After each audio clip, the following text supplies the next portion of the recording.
उस दिन जब मैं घर लौट के आई तो मैंने उसे बहुत मिस किया। उस दिन के बाद से मैं अब हर रोज मम्मा को नानी के यहाँ चलने की जिद किया करती थी और मम्मा मेरे चलते अक्सर वहाँ जाया करते थे। इस बार हम मेरी नानी के यहाँ नेवी डे के दिन गए। ये नेवी डे क्या है? ये वो दिन है जब हम दोनों पहली बार एक दूसरे का दोस्त कहने लगे थे। फिर वक्त बदलते ही हम बेस्ट फ्रेंड बन गए। तो हाँ, आज वही खास दिन था।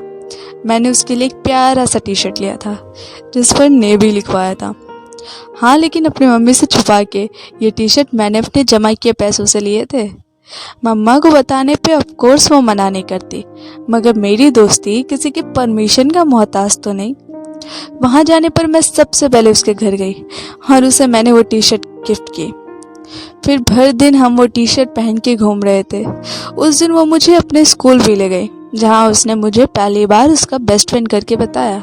हालांकि हम दोनों जानते थे कि हम दोनों एक दूसरे के बेस्ट फ्रेंड हैं, पर पहली बार किसी और के सामने उसने ऐसा कहा। यहाँ तक कि उसने मुझे अपने टीचर से भी मिलवाया जो मुझे पहले से जानते थे, क्योंकि मेरी बेस्ट फ्रेंड हमेशा से क्लास में टॉपर थी और हिंदी और इंग्लिश सब्जेक्ट्स में जब भी कोई फ्रेंड को लेटर या कुछ लिखना होता तो वो मेरा नाम लिखते और हमारे सारे अच्छे मोमेंट्स डिस्क्राइब करते। मुझे उस दिन बहुत अच्छा महसूस हुआ। नेवी डे के सेलिब्रेशन के तौर पे उसने मुझे और उसके कुछ स्कूल फ्रेंड्स को छोटी सी पार्टी दी।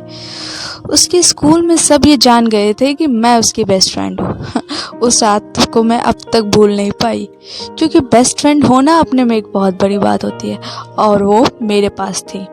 पर अगले ही दिन मेरी उससे बहुत छोटी सी फाइट हो गई। पर थे तो हम बेस्ट फ्रेंड ही ना। वो बस उसके 2 घंटे बाद ही मुझे खेलने बुलाने आ गई। उस समय हम थे भी बहुत छोटे। शाम तक हमने खूब खेला और अगले दिन मैं अपनी मम्मा के साथ अपने घर आ गई।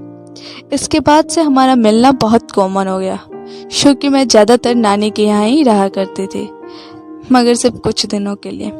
मुझे लगा वो हमारा आखिरी मिलना होगा जब मैं 9th में थी और